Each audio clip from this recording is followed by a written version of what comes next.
let's do the 7th installment of magnetic force on moving charges.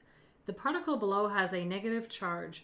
Its velocity vector lies in the xy plane and makes an angle of 72 degrees with the y-axis.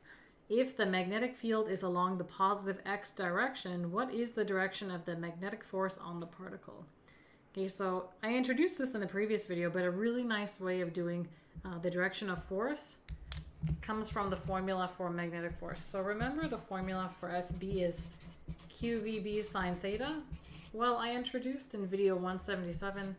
Well, a lot of times after you learn about vectors, this is the same thing as QV cross B. Because when you have a cross product, for example, A cross B, two vectors, this is how you multiply vectors, A cross B, okay? So this becomes the magnitude of A times the magnitude of B times the sine of the angle in between them. Now, this gives you the magnitude of the cross product, but the direction is the direction perpendicular to these two. So when you cross two products, the third product that comes out has to be perpendicular to both of these vectors. Now, it's AB sine theta. Well, which direction is it? I mean, if you have one vector like this and one vector like this, well, you can have perpendicular B up, or you can have perpendicular B into the page. So how do you know which one it is? Okay, so this is where you use the right hand rule, right? So you take your right hand, keep your fingers tight and together, straight, and keep your thumb at a 90-degree angle. So because it's V cross B in that order, it matters. You cannot V cross B, you cannot do B cross V. It's not the same thing. Okay, so what you do is you start your fingers in the direction of V, and you have to curl it towards the direction of the magnetic field. Okay, so here's the thing.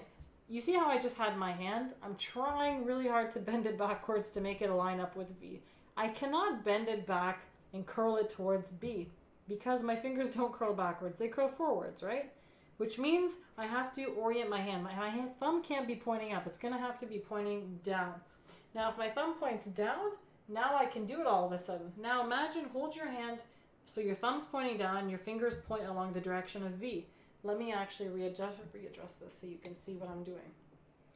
Okay, so my fingers are along V, right, and they're going to curl towards B. Well, what's my thumb doing? My thumb's going straight down into the page along the negative Z direction, right? So here's your V, here's your finger in terms of V, and it's curling towards B. What's my thumb doing? It's going down into the page. It's going in the negative Z direction. But remember that that is for a positive charge.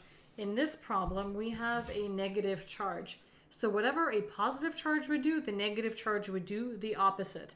So based on our right-hand rule, we analyzed and found that, okay, if it was a positive particle, it would go in the negative Z direction. But because it's a negative particle, it's going to go in the positive Z direction. Okay, so hopefully that makes sense. If you do have any questions, just be sure to leave it in the comments section below.